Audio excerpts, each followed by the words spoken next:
always kind of eventful, but not eventful at the same time. And a couple things happened this week. The non-tenders, or the tender market, we should say, Cubs went a little rogue. They get rid of Schwarber, who was due to make $9 million at most. That would have been his, because I think his arbitration number, his number was around 9, so it was about where he would have been. Um, interesting decision. Unless they have a plan on bringing him back on a multi-year deal with a lesser per year, but I don't see. I think Schwarber is the perfect guy for a team that needs a DH, and they'll spend $10-12 million on a guy like him. Yeah, the key is, and that's going to be an issue this week going into the winter meetings. That might be a big thing on the plate of discussion, is what to do about the DH in the National League. If they're keeping the DH, then maybe you bring Schwarber back, because he's basically built as a DH. That's where he'd fit in best. He's not the most speedy, the most athletic guy that can, track down fly balls in the outfield. You could stick him at first base, but that's not really a natural fit. So, and they obviously have Anthony Rizzo. So it's a matter of where you can stick him in a lineup. And there's been a few rumblings here and there about maybe him being on the Yankees' radar, which doesn't really make a ton of sense to me. I get that he could be like a DH off or another bat. He'd be a perfect bat for Yankee Stadium, but Giancarlo Stanton's the DH. Like that's not really changing. Yeah. I mean, Schwarber does have the ability to play a nice outfield. He played really good outfield before the injury. If you remember, he ran into a center fielder, I think, that took out his knee and kind of set him back. But the Cubs are weird to me. I know their time of peak is definitely winding down, but I thought they had one more year in them of pushing for it, because next year to free agency, they're going to have Bryant going to free agency and Baez going to free agency. I believe their numbers are up next year. I think they're both done with arbitration. So, of course, you're probably not bringing both of them back. If you do, completely different story. You've then extended your peak. Also, Schwarber played in 59 of the 60 games last year, regular season-wise, and he did not have a great year. 188 batting average, barely over 300 on base. It was just a really down year. And obviously, there are a lot of different situations that may have caused that for this season. Obviously, the whole COVID thing, shortened season in general, maybe, that caused issues leading up to getting in shape. So who knows? But especially with all of that in the background, you can't really, if you're the Cubs, necessarily tie up $9 million in Kyle Schwarber. And the perks of him, he's got to look at this as a positive now too. Let's just say the Cubs offered him, they did this to give him a multi-year deal, which I've heard a couple times now, and it's $8 million a year. They save $1 million. I don't know. Let's talk about that for a second. If you're him, you have to almost not want that. You have to bet on yourself a little bit here. Sign a 1-year deal somewhere. You should go to a team that's going to be friendly to the way you hit the ball.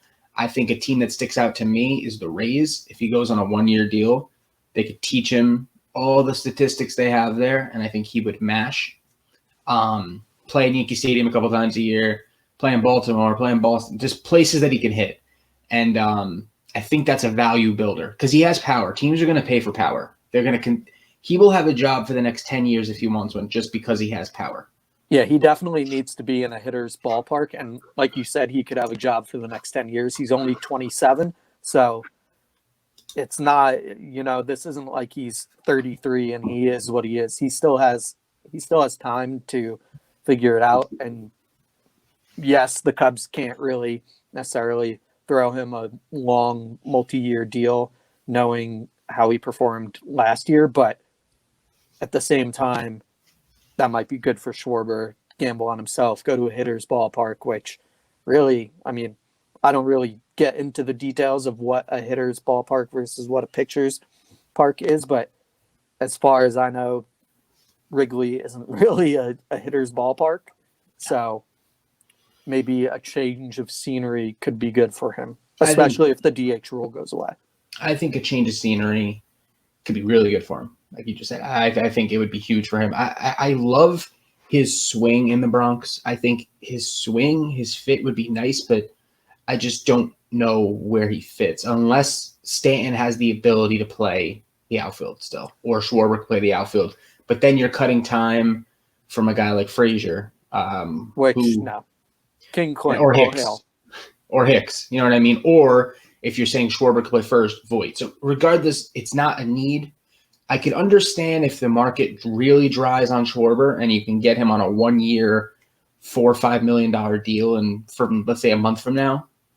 Then I can understand it, because then you can use him for $4 million. He could be a guy that plays 95 games and is a great pinch hitter off the bench. You can use him as that for that money.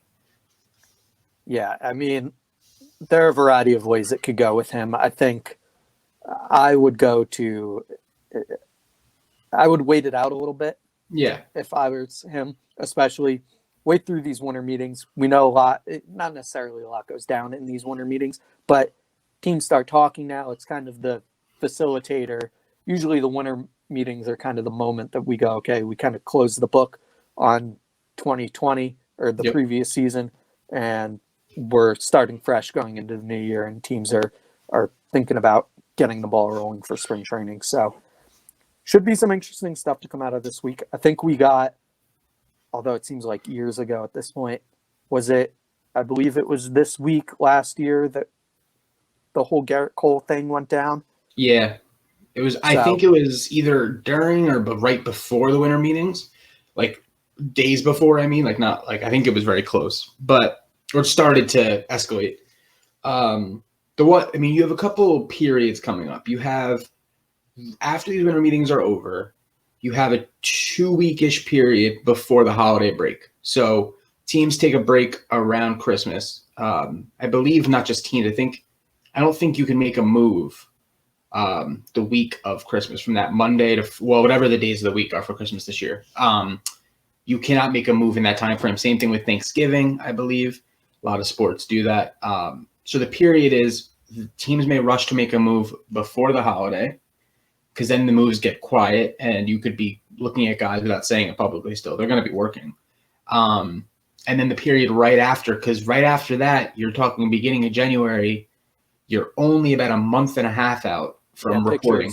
Pictures and catchers mid-February. So you want to get your ducks in a row, and especially with everything going on, you really want to make sure you have your ducks in a row. So, and there's a big with the market. It's depending on these big name guys. So you're not going to see. Everyone talked about the interest the Mets had this week in James McCann, which I think at first I thought was real. Now I think it's a shadow for if they have interest in Real Muto, showing them that they have options. I think because I don't know, but regardless, I think it's going to take Real Muto to sign for any of the other catchers to get moving. It's going to take Bauer to sign for any of these other pitchers at his age to get moving. Besides Morton, of course, the market needs to set. Same thing with George Springer. The market's going to have to set by a big name guy, DJ LeMahieu, to get everybody else's numbers in the row. Because let's just say the Mets signed James McCann today they talked about a 4-year deal. So let's say they talk about a 4-year, $40 million deal, $10 million a year. And then, but let's just say, and then Real Muto comes out next week and signs a $28 million a year contract. Now you're saying Real Muto is $18 million better than James McCann? That's not probably. No. I don't think that's true. So that's why these guys who aren't the top guy are going to wait for that to sign. You saw that last year with Garrett Cole. You didn't see it 2 years ago with Manny and Bryce because they waited a really long time to sign. But I think that's what's holding him up right now. That's where you get these inflated contracts a lot of times where, no offense to James McCann. If James McCann wants to come on the show, come on the live stream right now and talk about his free agency, we'd be happy to have him. But like you said, if Real Muto signs first and he gets $25 million, it kind of changes things for a guy like James McCann. He can't go necessarily take a 3-year, $24 million contract. He Yeah. has to put himself in a position where he goes, like, maybe, okay, I'm worth half as much on the open market as JT, which I don't need. The catcher market is always interesting because part of the game with catchers is also there are a lot of parts of being a catcher that aren't necessarily easily shown in a stat sheet. How you manage a pitching staff, how you get along with certain pitchers. We saw this year with Kyle Higashioka on the Yankees.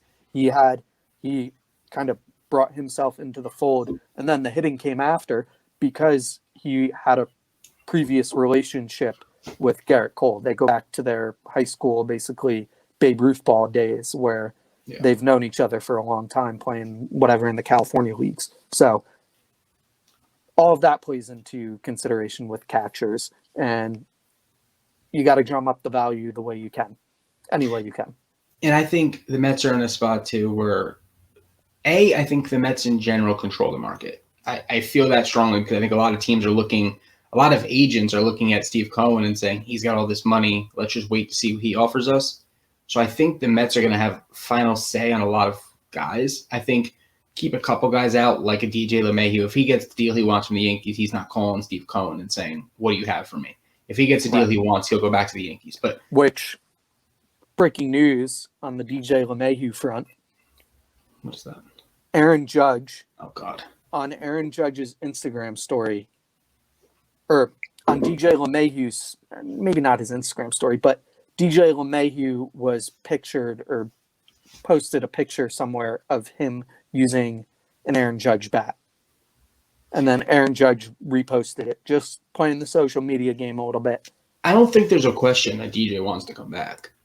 I just think he knows that his level of wanting to come back, the Yankees are going to have to offer him what he's worth. He's not taking a discount, I don't think. But as long as he gets what he doesn't need to get blown away. But if he gets what he deserves, I don't think there's a question he'll be back in the Bronx.